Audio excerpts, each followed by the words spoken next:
Si Maurice Kamto n'est plus un citoyen camerounais libre de ses mouvements dans son propre pays, si sa liberté d'expression lui est retirée et si les persona non grata à Douala, le régime doit avoir le courage de le dire, de le lui signifier et d'assumer ses actes ainsi que leurs conséquences.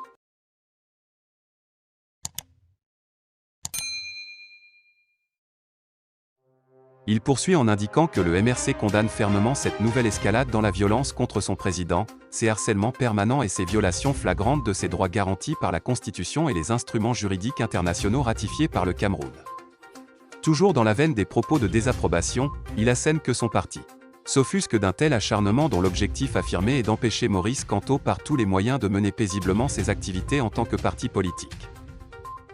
Il conclut sur ce point en affirmant que le MRC tiendra le gouvernement responsable de tout ce qui arriverait à son président national, ainsi que de toutes les conséquences imprévisibles qui en résulteraient. Tout est parti, lit-on, de l'interdiction de la dédicace de ses livres à Douala. Il s'en est suivi sa séquestration dans son hôtel. Par ailleurs, on apprend qu'il était à Douala aussi pour apporter du réconfort à ses militants et sympathisants. Arrêté arbitrairement et détenu illégalement à la prison centrale de New Bell à Douala. La visite s'est passée en toute discrétion et sans heurts à la prison. Après avoir communiqué avec eux, il s'est rendu au siège régional du parti à New Dedo pour une réunion avec des responsables du parti dans le littoral. Ayant été informé de son arrivée, la communiqué indique que de très nombreuses personnes s'y sont rendues spontanément sur le lieu pour l'acclamer et lui témoigner leur soutien et leur affection.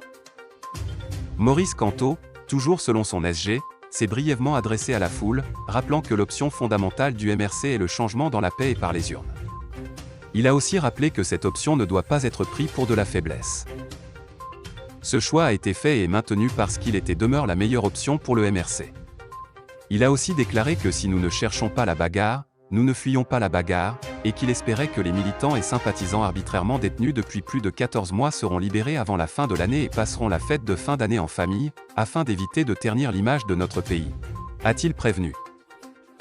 Sur ce, il a demandé aux personnes présentes de rentrer en paix chez elles. La réunion avec les responsables du parti terminée, il est parti à son hôtel sans aucun incident, confie le signataire du communiqué. Pour finir, il précise que Maurice Kamto avait annoncé depuis plusieurs jours la cérémonie de dédicace de quelques-uns de ses ouvrages à partir de 16 h ce 1er décembre à Douala, à l'instar de celle qui a eu lieu récemment à Yaoundé.